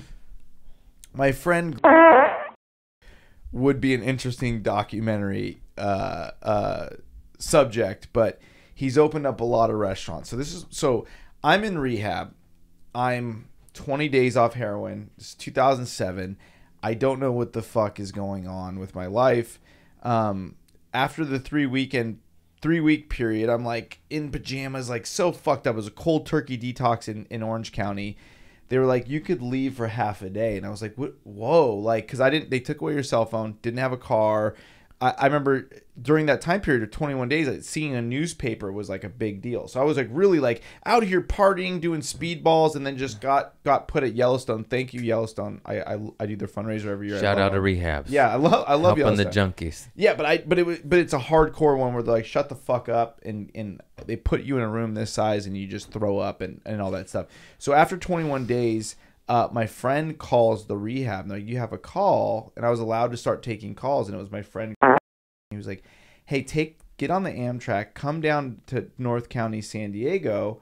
I want to show you something. And I was like, and they're like, yeah, you can go, just be back, and we're going to piss test you. And I was like, it was like a really big deal. And so I go to North County, San Diego, Encinitas. I don't know if you're familiar with the area, but Cardiff, Encinitas, especially in 2007, it wasn't built up yet. It was just this sleepy, awesome hippie beach town, North County, San Diego. And so I go there, and he's on the side of a hill, and he was like, I got the property, I leased it from the state, I'm going to do tacos here. And I was like, this is a magical, awesome place. It was where yoga came over, I think. Yogananda Paramahansa, the Self-Realization Fellowship. There was a portal. There was the Self-Realization Fellowship in Encinitas a couple blocks away. And there supposedly was a portal out in the kelp beds 200 yards out. And I felt the magic there. I was like, wow, and I felt something wash over me. So as soon as I got out of rehab, I was like, I'm going to move down there. Before I started doing stand-up, like 2008, I moved down to my friend's taco shop. And I helped him build this taco shop. And then I would go sit at the Self-Realization Mystical Garden. And I would just portal, sit there. Like wormhole or what? Just good vibes? Spiritual portal. Where the layer is thin? Yeah, it's like Sonoma. There's one in Sonoma. There's one in Encinitas. So I felt like healing start to take place. And I was sitting there, and this old Indian man got out of the water covered in jewels, and he walked up to me, and he was like, you feel it out here? Because I had just read Autobiography of a Yogi. So that's a great book. It's an awesome book, and it talks about it. And he was in India. Yogananda was in India, and he meditated, and he knew that he needed to go to North County, San Diego, and this oil baron saw him and just donated all his land and was like, do your thing over here. So doors kind of opened up spiritually. But I was sitting there, and this old man came up, and he's like, you feel it, don't you? And I go, yes, I do. Like, I just read that book, and he goes, there's a vortex out there. It's healing you.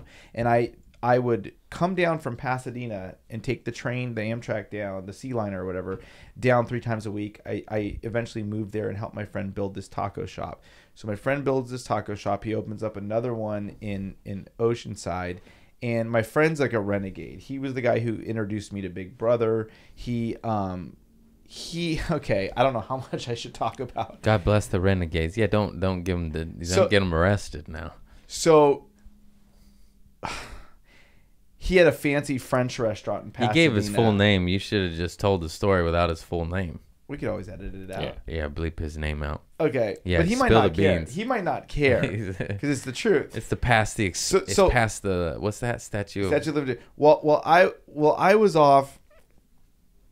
Well, I was getting into my disease. So before I went to this rehab, he had this French restaurant that was the best. I mean, just served the best of the best. Old Rich Pasadena would eat there. And my friend and I threw a nightclub there. And we're like, hey, can we throw a nightclub here at this fancy French restaurant in this old building in Pasadena? Einstein supposedly lived across the street where this tattoo parlor was. There was a tattoo parlor, and it was like Einstein, while he was building the bomb, lived there. So I helped him do construction on this French restaurant, all fucking coked out and heroined out of my mind, but I was just doing construction. There was a big cutout in the back of the restaurant. The restaurant was called Haley. 1030 East Green Street, I believe the address is. What are you, Rain Man? Yeah. 2007, I was strung out on heroin. 1030 East Street. I fell asleep near the address. That's how I remember it was scratching me. My temple. The temple. Temple. I just realized that the sidewalk was where you walk on the side. That's what they call it, a sidewalk. Temple. So there's a cutout in the back of the kitchen, and like I wonder what this is. An old lady came in to eat, and she was like, "I worked here. This was a government building, a Navy building in World War II. Einstein built the atomic bomb here. He lived across the street. He would build it here. Actually, there's a tunnel where we would lower it over to Caltech, which is Caltech in Pasadena, where they build all the crazy shit, space shit." And so he would tinker with the bomb. They would lower it across, to Caltech, and there was tunnels. And she showed us where this cutout tunnel is. So this restaurant was where Einstein built the bomb. This French restaurant. We turned it into a cocaine nightclub. Started selling blow out of it. So there's all these like rich old people from Pasadena. This highly rated restaurant. They would be leaving, and then just 2002 like club people would be coming in. And I mean, we were just openly selling coke there. My friend's like, whatever. And it just turned into this fucking Studio 54 crazy spot. Like there's all these famous people coming in. I'm not a good drug dealer, man. I would wake up with $0 and be like, what happened? Because I would get like an ounce. I would literally get 28 grams of blow, and then just fucking sell half of them, do half of them, give them away, and like everybody like. I did the same. I wasn't good at it, dude. I wasn't. So I wasn't like if I had some business sense back then, I could be like, I stacked 80 grand, and it got into some trouble. But I was just right. I snorted 80 grand. I would wake up every morning and be like, dude, can you spot me for some food? Or like I would just go to the wheels fall off. But dude, we are the same person. I could never sell narcotics because I would just party and do it and share it and give it away. Weed was the only thing I would actually like, I couldn't. I was so I didn't want to make profit off my friends. Like it was just so I didn't. I just wasn't a good dealer. But so then my friend gets the idea and he goes, dude, we could make this club even crazier. So he's selling steaks and foie gras and secret menu items like semi-illegal dishes, and like he's just like this crazy renegade. And then we have a cocaine Studio 54 nightclub and he goes, dude, check this out. I didn't even know I was doing construction on this. He opens up a secret door and there's a secret basement. I was like, bro, he's like, I just found this like a month ago. Like I'm only telling you. And we go down there and he goes, this is where shit's gonna get wild. And I go, what? And he goes, come next week. Wait till you see what I have going. Only allow your special friends and guests after hours to come down here. So I have this fucking cracking club on top, French restaurant during the day, cracking club. So I go, it's the club I'm running. I go downstairs, and there's another secret club going on that he had just opened, and everybody's fucking naked. And there's 3 like teacher-looking people sketching everybody. And he was like, these are art teachers. This is nude art class. We can't get in trouble. And so he had hired teachers, art teachers that were just drawing everybody, and half the people were naked. So like we had this thing going on, which I was just like, it was just wild. Man, Pasadena was cracking, dude. It was home of Van Halen. It doesn't party like that anymore. We're just old. It probably does, dude. I'm sure people still do cocaine and going to the top bar is a nightmare, let alone the bottom bar. I'm sure it's still happening. I'm sure we're not the last generation to do so. I know, right? But so one night, I have my ounce. It's so stupid. I mean, I was just not good at it. But I had a scale, like your little fucking triple beam. I got it right there in the closet. Why do you have a scale here? I weigh my hoodies. Actually, it's hilarious when I ship for them. Mail? It used to be for drugs and grilling, and now I weigh my hoodies and mail them off. Craig, what's a hoodie weigh? What's a good, decent hoodie weigh these days? Like 17 ounces. Wow. Okay. 16, 17. How much are you selling a hoodie for? $50, $45. How much is that an ounce? Oh man, I never did that. I don't know. I don't know hoodie weight, bro. I know. You got a calculator up there? I know mushroom and weed weight. Run the numbers again. We got a 17-ounce hoodie, and it's going for $50. $50. How much is he selling an ounce? 34 cents an ounce. That's the cheapest drug you've ever had in your life, everybody. Wow. Come on. It brings you comfort. Cocaine, what's that, $50 a gram? And it goes I don't away. even know now. How long does a hoodie last? How much is drugs these days? It's expensive. Sorry. I have $2.94 an ounce. Still very cheap. Still very cheap. Yeah. I mean, even weed is still $200 to $300 an ounce. Cocaine, I used to get it at $5.50, but this was 2010s. Who knows what it's at now? What is it at now? I have no thank idea. God I don't know. I don't know. I don't want to know. I was starting the fine dining people were eating. I got there early. I'm in my truck. For some reason I'm not supposed to have a police record. I don't know why, but I've done everything I can to have one. But I'd only been arrested once. But I had a you get away with shit for a really long time. It really is true. Like I remember, I was arrested 3 times. And every time I felt like saying took you long enough, like I've been running. Not that I'm proud of that, but it is fun. It's exciting. But like you just up to dumb shit for a decade. You're like, and then finally, eventually you will. It'll happen. Well, when I got sober, I felt the hammer. I felt like a guillotine. Like I literally pictured. I was like, it's coming. It's either going to be prison, arrest, death. Like I'm like it's. I just felt like the choice is mine. I'm on borrowed time. That's what You're on borrowed time. I was like, you can't fool the piper, man. It always will get you. I always tried to fool it. Yeah, it keeps coming. It keeps coming. It will be paid. You'll get a rash. You'll lose your teeth. Something will happen. Be good to yourself and everyone else. Yeah, that is true. But I was in that car. I had the ounce. I had a scale. I was splitting it up into 28 grams, and cops fucking flooded behind me. And I was like, dude, this is. I have a relative that's a lawyer. I'm like, I'm gonna be doing time. And this was in 2002. I was like, there's no way. Like I wasn't even scared. I was like, dude, fuck. And then they pulled behind me and I just sat there just waiting. I was like, okay, because I had like a lockbox for money, all these gram bags, a scale, and it was just, you don't do that. It's too much evidence. It's just stupid. The case is in the box. Yeah, it was just dumb shit. Guilty. Yeah, it was just Here dumb. you go, DA. There you go. And I guess they slam dunk. They ran into the restaurant. They happened to park behind me. Weren't there to see me. I just was on an open street on Green Street and flooded into the restaurant because of I think what ultimately ended up stopping that was the nude art. That was like what they were just, old Pasadena was just livid about, that there was naked people in a building. And so then that got stopped. So then I went off into heroin addiction deeper. Didn't really talk to my friend a while. So then now I'm in rehab, and then he's like, hey, I have this other restaurant concept. So then he went down to San Diego. And you were clean when you built that one. I was clean when I built that one. So I was just helping him with construction. What year did you get clean? 2008. 2008. That was 2007. I had a quick slip right out of there. But then when I eventually moved down there, I was sober and have been sober ever since. I'm 2013. But I started smoking weed the last year. How is that? You know what? I've had a couple friends do that. It can be good. Really? If you use it correctly like a medicine, it is quite nice. Of course, I started abusing it. Mm-hmm. But the worst thing that happened is I eat too much cereal, But you don't ever want to be like, well, I'm already smoking. Might as well do a bump every couple days. It doesn't work that way for me. And it never did, or it doesn't work that way for you now? Alcohol was my gateway drug. Alcohol made me, every time I got drunk, I wanted to do narcotics. Weed, not so much. So when you're stoned, you don't want to drink? Mm-mm. No craving whatsoever to like have a Pacifico with a burrito? No.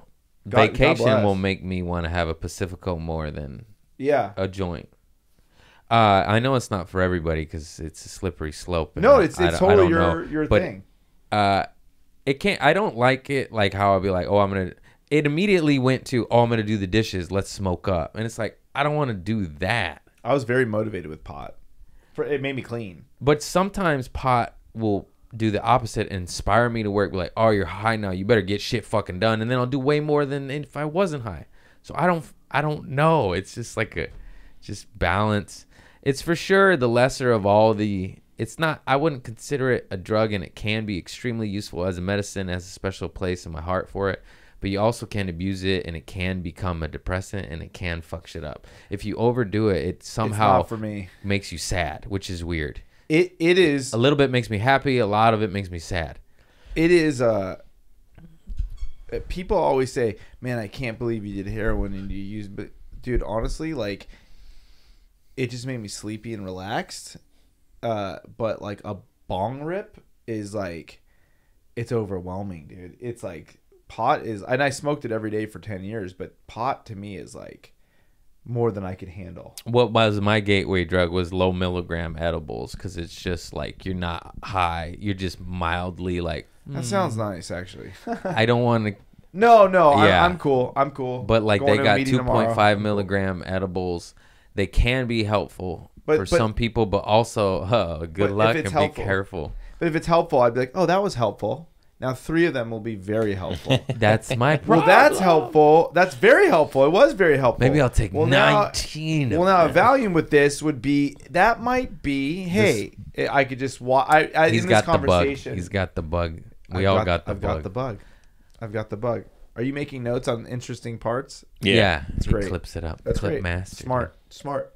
Work smarter, not harder. God bless you, Christopher Lund. He's the spinal cord. He's the smart. So the funny thing about Bull Taco. So Oh yeah. So what happened with the bull taco? Did you ever finish? So he starts cranking. He's got a couple of them going, and he would be a good Shout out podcast. to all cokeheads just running like 19 businesses. No, he wasn't a by the cokehead. way. No, he wasn't. He wasn't. He was, Yeah. he was a sober guy. Not sober. He just doesn't have a problem.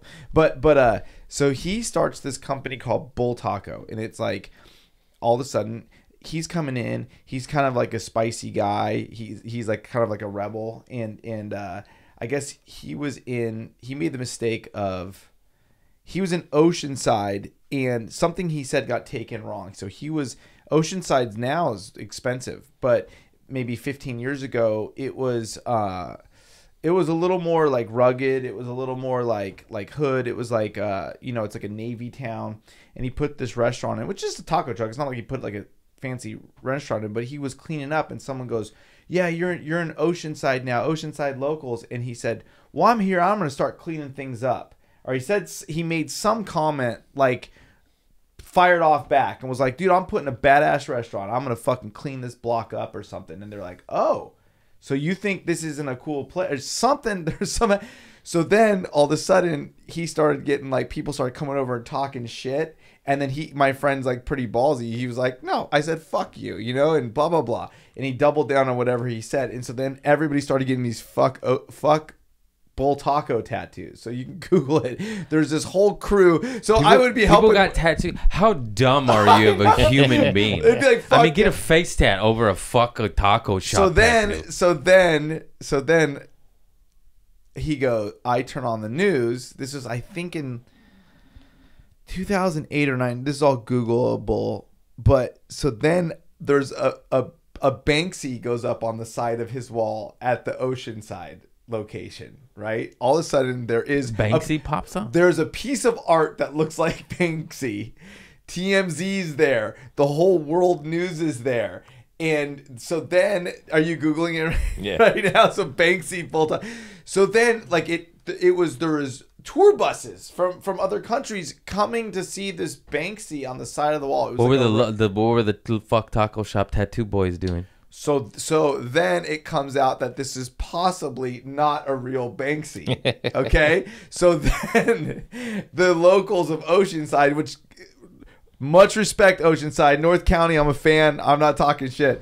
But I guess they were like, this fucking guy, not only does he do this, then he brings fake art to our place, which I don't even think, I still don't know who did it. I don't know if it was a real Banksy or not. I don't know who did it. I have no idea. But so then that like lit the flame. So then we would be working there at night. People would be coming trying to talk shit, but he never worked at night. So he'd be like, you guys are crazy. Like, everybody loves me here. There's no problem. But I guess long story short, he closed, something happened, but he closed all those locations. They went for like, I think like a good 10 years. But yeah, it was a controversial taco shop, Bull Taco. Wild man. Yeah. My grandparents opened 2 taco shops right here. Really? Back in the day. El Gordos. What year? In Harbor City and San Pedro. Probably like 80s to 90s. Oh, that's cool.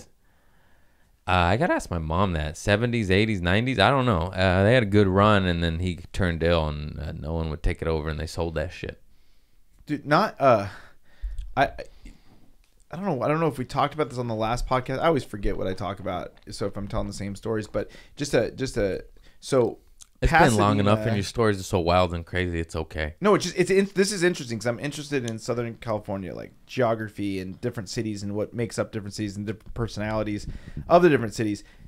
The 110, I believe, starts in Pasadena. Starts right a couple blocks away from the original. Yeah, it starts a couple blocks from the original store number 51, Trader Joe's, where that was the first Trader Joe's. So it starts at where the first Joe Trader Colon. Joe's. Shout out to Joe. He would come in, still ask Much for his respect, 10%. OG. Yeah, ask for his 10% discount. We get mad if you didn't know who he was.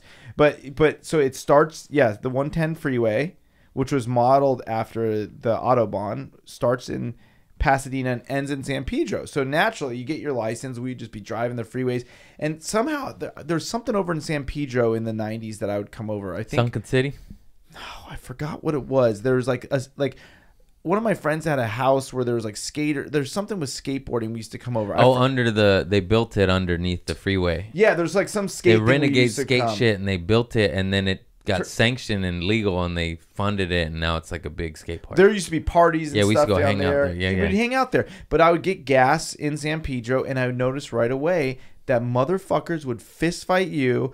I can't tell you how many fights I got. Pedro is aggressive. So that's not in my head, right? Was that like a thing? I used to go down there to the bars and always... In a second, people would punch your face. Spicy Latinas, and I'm a little white boy. Yeah. And then all my gangster friends be like, you gotta be careful down there, bro. They'll fucking get you. I noticed that, right? And so my friend, and I noticed it right away, and then my other friend ends up moving to San Pedro, and he was like, dude, just keep your mouth shut around here. And I'm like, dude, I noticed that. And he's like, they will fight you for fucking nothing over here. Yeah. And no guns, or they would just pop you in the head. I remember that. Like, my cousins. Did you have experience with that? I never got hit up, thank God. But my cousins, I don't know what they want me to say or not. But, they're locked up, No, but Pedro was supposedly the gang that blasted my cousin in Wilmington. Oh, wow. Moses, he was like 13 or 14 in the 90s. and then my other cousin went to retaliate in Pedro and then got caught up. And he's been in and out of the pen ever since. That sucks. Yeah. San Pedro's where I think Bukowski died, and it's one of the most haunted cities in the world. Yeah, it's Bukowski. Don't gangbang. You're going to catch a bullet, man. R.I.P. Moses. R.I.P. Yeah. We used to go fishing by the SS Lane Victory. There's a battleship that was just parked over there, and there's really big bass underneath there. We'd go and fish. Where? SS Lane Victory. Like Gaffey and where Gaffey runs into the ocean. Gaffey and the Cabrillo, maybe it's the SS Lane Victory is the name of the ship. So it's like a museum ship that was like a WW2 ship, I believe, and we would just go and throw our bait underneath. Did you ever hear about who's the name of the alligator in the hood in Wilmington Harbor City right there? Reggie? Steve Irvin even I guess wait, what? A local drug dealer. I don't know. I'm gonna call a spade a spade. He got an alligator, and the alligator got too big, and he didn't know what to do with it, but he didn't want to kill it. Yeah. Who grows an alligator? A drug dealer. Yeah. So he let him go in the local pond in the Harbor Gateway area. This pond right there. Wait, 80s, 90s? No, this is like 2000s. Wow. And then people would spot it and be like, "There's an alligator in here." So then they tried to catch it, but they couldn't, and wildlife and law enforcement couldn't catch it. So then they even called Steve Irwin, and he rested his soul as well. And he came and tried to catch it. He came over here? Yeah, to the hood right there. Wow, that's cool. In Wilmington. And that's very everyone cool. Gets mad. I call Wilmington the hood. It's fucking crazy over there, man. It's fucking wild, man. Is that where Cal Worthington's place is? No, that's Go See Cal. That's Whittier. That's Whittier. Everywhere's got good and bad neighborhoods. Whittier, home of Richard Nixon and what's her name from? I always thought it said SNL. Pussy Cow. Then you grow up, it's Go See Cal. Melissa Villasenor. I love her. She's from Whittier. Yeah. So is Richard Nixon. Yeah. There we go. Yeah, I was just texting her. We're gonna do little righties. She's so talented. She's so dope. I love her. So talented. Such a funny impressionist. Yeah, she's so good. I was just rewatching her a bit where she was Bobby Boucher to Adam Sandler. Dude, that shit is so funny. Melissa, you knocked it out of the park. Oh my God, that was hilarious. Her talking about her doing impersonations of her grandmother. Oh, it's so funny. It's the funniest thing I've ever seen in my life. I wrote a little tag for her, and it's never my most proud moment. She Just used one sentence. Yeah, I made her Netflix show. What was it? I think it was the abuelita. Disappointed abuelita. Yeah, disappointed abuelita. I told her I was like, it'd be funny if your grandma said "pinche gringa." And that's it. That's my contribution was 2 cuss words. No, that's great. But it's still fun. And She's it's like, so, what would she say? Like she'd just be like disappointed. Like, yeah. And your granddaughter's one of the most talented people. Yeah, I know. She's on SNL for doing impressions. Like she's in like the Mount Rushmore. You're like disappointed in this little genius that you don't even know. She's a star. Yeah, she's a star. I'll tell you. It's so funny. It's just different cultures. Maybe not now, but they it's value hilarious. They'll be more happy if you're a dentist in Illinois than an SNL star. I don't know this, but like in some cultures, they're just like, what? You're a comedian? Yeah, but I'm on TV and I'm a millionaire. Go fix mouth. Wow. It's racist. I fucked up. Now she's the goddamn best. Love her. The crocodile hunter, Steve Irwin, couldn't get it? No. Is nobody it still there? Could. Nobody could. No one knows, and it's an alligator. I looked it up. It was captured in 2007 and moved to the LA Zoo. Yeah. Oh, it's living Are in the you LA kidding Zoo me? now. Wow. Reggie. I thought that guy's been running amok for this whole goddamn time. Who caught him? The police. Okay. They caught him in 2007. I thought I'm over here going, it's He's still there. Yeah. What a... Oh, I feel like an asshole now. Don't. We learned something today. They threw a T-shirt over his head and wrapped duct tape around his snout. He was 7 feet long at the time of his capture. Whoa. That's fucked up, man. Wow. Let him live. I'm kidding. Children play there. Wow, that's wild. Wow. Hey, drug dealers, let's stick with pit bulls, huh? Yeah, come on. Jesus. I got this T-Rex dinosaur. He did escape once from the zoo. Oh, he They did? caught him and That modified guy, his... he was a drug dealer's alligator. He's crafty. I mean, what other alligator escapes from prison, you know? Wow. He was trained by a coke lord, you know?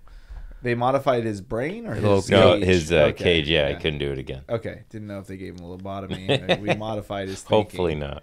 Yeah. I I wonder if he's bored in there. Or do they know? Let's see. He's got there's Cajun Kate, a female alligator, is in the same habitat now. Oh, but they couldn't live together. Why? Because he was a cocaine dealer. Yeah, he was a renegade, running a them loner, streets. a rebel. A rebel, Dottie. Dottie. He Great movie. Best movie of all time. The second The Alamo. female alligator, Tina, they hit it off and they're still together. Wow. Because she was from the streets too. Yeah. You know, she was running in the streets. The hooker alligator found the cocaine dealer alligator. I see what's happening Peanut here. butter and jelly. Woo! That's a party.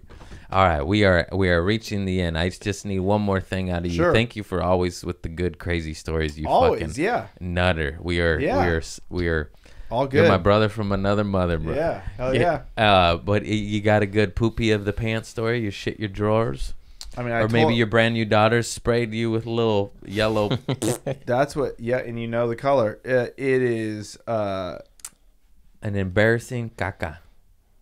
I told my best one. You did? I last forgot. time. You could redo it. No, I mean it was so painful. It was, Huh? shit myself in a kookaroo. Yeah, we clipped it up last week. Oh yeah, the yeah, Panda yeah. Express. Yeah, or I Panda didn't Express, forget it. yeah. That's where my brain Panda is. Express. I saw someone sent me that. My sister sent me that clip. It popped up on Memories, and she goes, "You should share that again." And then I watched. I was like, "This is hilarious." Then I text him. I said, "Share it." And then right now, I said, "I forgot." That was a week ago. Don't do drugs, kids. Since our podcast, I did another round of a 12-step program. I need to do that. Yeah, you will. It's okay. Don't no shame when you're ready. But since our last podcast, what was it, a couple years ago, about a year ago in quarantine, I did another thing. It got cut really core, and for some reason, like a pigeon homing pigeon, Homing like home, yeah.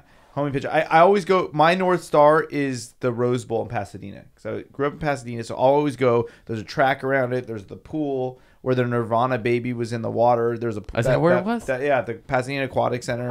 The mountains are right there, so that's kind of like my comfort zone. I played soccer there as a little kid. So wait, I'm so sorry I have to interrupt. But side note, you said Nirvana cover.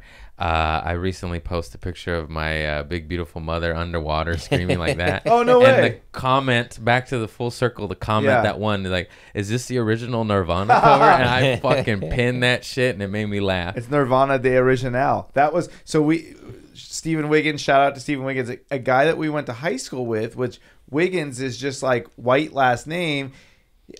Probably Google it. I haven't even researched this since. And he goes, my brother was in the original Nirvana. It was a Brazilian group. It didn't make sense, but he's not a liar. He's still like Facebook friends. I care about him.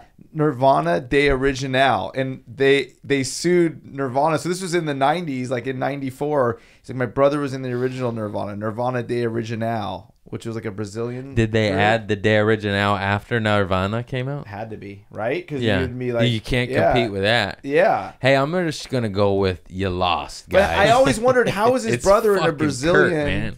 Kurt, man. His brother was in a Brazilian band, but his brother was also white. Like it didn't. Like, there's like it never. But he wasn't lying. Nothing I mean, that's like a bold. up. Yeah, but that's a creative lie to be like, my brother was in Nirvana the original Brazil. So even if he is lying, that is for a 14-year-old, that's a pretty deep lie. That's a pretty fun, weird, yeah. deep lie. It's like, dude, you're a weirdo, and I can be friends with you if you're making that up still. But yeah, so no, I went to started doing the Trump, like I went to the Rose Bowl. I was having an emotional thing a year ago. I was getting in touch with my inner child, and I went and parked my car on the loop around there, and I'm sitting out there, and I'm like connecting to my roots. I'm barefoot. That's probably what did it. I was barefoot. You smelled the book, didn't you? You went to the Crown Books. Crown Got a little Barnes and Noble. There's a up the Vroman nose. still in Pasadena. I can't go to for more than 10 minutes. But I Old school I grounded Borders. myself. Yes, Yeah. Borders, dude.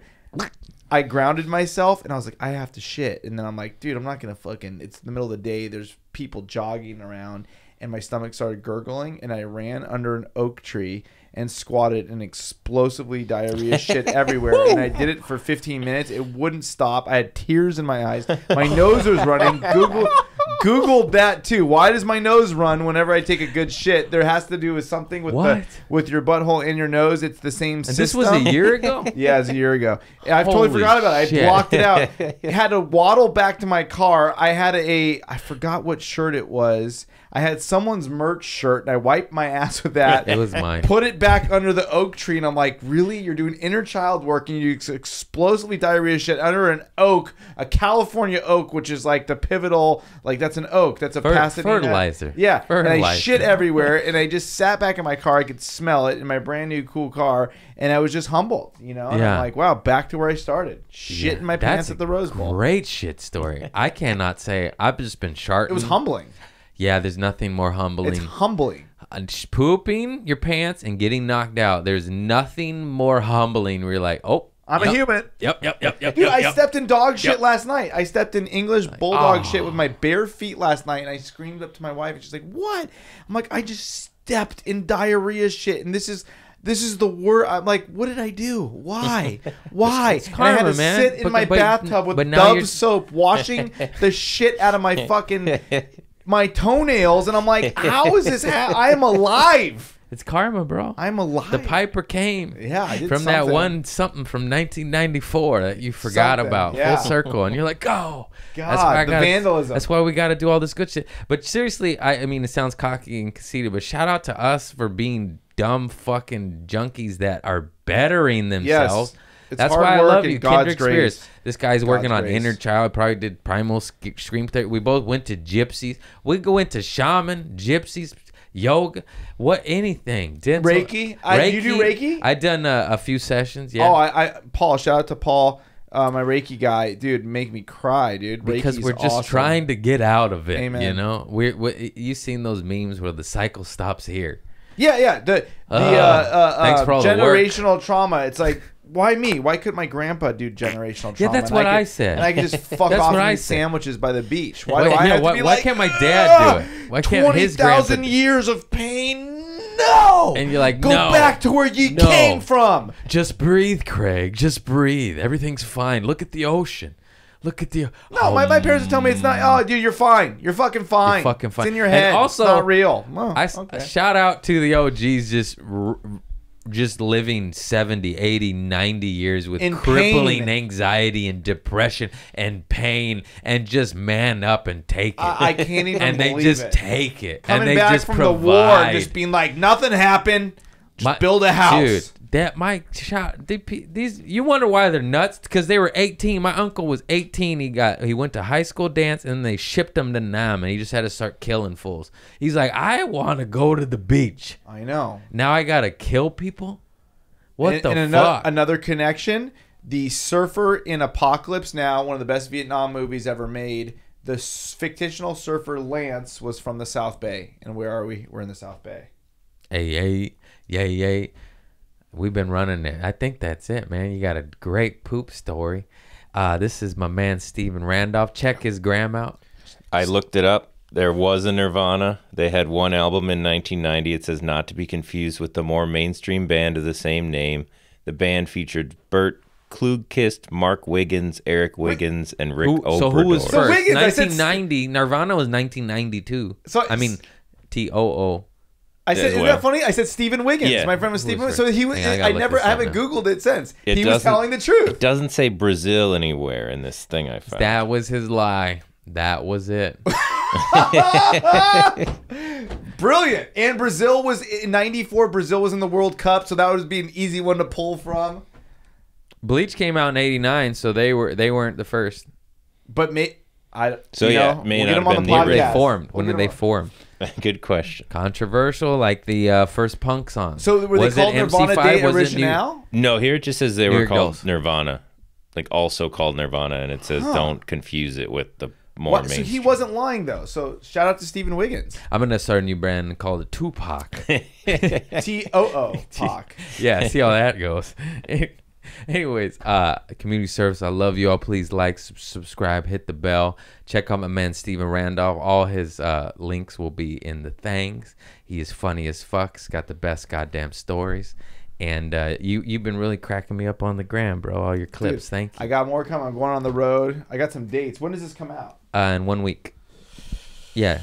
Plug Let's your see. dates. I'm gonna plug my dates out of the gates. Everybody always wants to see longer sets in town. That's the number one thing asked, right? That's what everybody asks. Oh, yeah. Well, you got it. We're gonna be at the Nightcap, Aaron Maliner's club, the Nightcap Burbank. Great small comedy club. Have you ever been there? I have. It's fantastic. Fantastic. I'll be there May 21st. There's a 7:30 show. There's also a 9:30 show. I'll be doing the show with Aaron Maliner, Bill Posley, good friends of mine, and myself. We're all going to be doing 20 plus minutes. So if you're in Los Angeles, hey, I only got to see at the Comedy Store for 9 minutes. Well, guess what? Come down to the that's because Nightcap. Bill Burr and fucking everyone is there. I don't blame them. They don't. Yeah, I don't either. Yeah, I'm I like, don't blame I them. get 10. I'm lucky to have 10. You Yeah. see these hallways? It's got everybody. Come on, it's the Hall of Fame here. Yeah. But enough of that. 7:30 and 9:30, May 21st. It's not the Equinox, right? That is June 21st. Yeah. So I can't remember shit. there's bro. no connection to May 21st, but just remember May 21st. June 17th, I'll be at the Funny Bone Des Moines. June 17th. May 25th, I don't know. I might be in Palm Springs. May 24th is my birthday. May 24th Shout is out to his me. birthday. What do you want? Do you want your fans to send you anything? Yeah, I want my Pendleton blanket back. I'm having remorse. I'm just kidding. You want it back? No, do you want it to that was be Gia's a joke. first That was a gift joke. back I literally to you? have it. I bought myself one. Okay, so you bought yourself one. That So was a you're bad lying. joke. It was No, a bad just- joke. it was a No, I bought a lie. blue one. I got the blue one. Okay, so that wasn't a lie. No, yeah, I got two. June 18th, Funny Bone, Des Moines. June 23rd, 24th, and 25th, I'll be with Josh Wolf at Laugh Out Loud in San Antonio, Texas. I've never been to Texas. I can't wait to come down to San Antonio. San Antonio's a little aggressive. I'm down for it. I'm They're like the fucking ready. harbor city of Texas. Like San Antonio, bring it. I'll be down there with Josh Wolf. Let's bring your animosity. I could fucking use a good fist fight. Check out my man Steven Randolph. He's feisty. He'll fist fight. I don't want to fist fight. He's I'm just a dad. joking. He's I'm a father. he's I in had a primal daughter. creep Please. therapy. Let's He had a just- daughter. Let's just be He's friends. a passive man. Let's go get cold brew, San Yeah, Antonio. let's get coffee and shit our pants on a wild oak, baby. Amen. I love you all. God bless. Peace. Temples.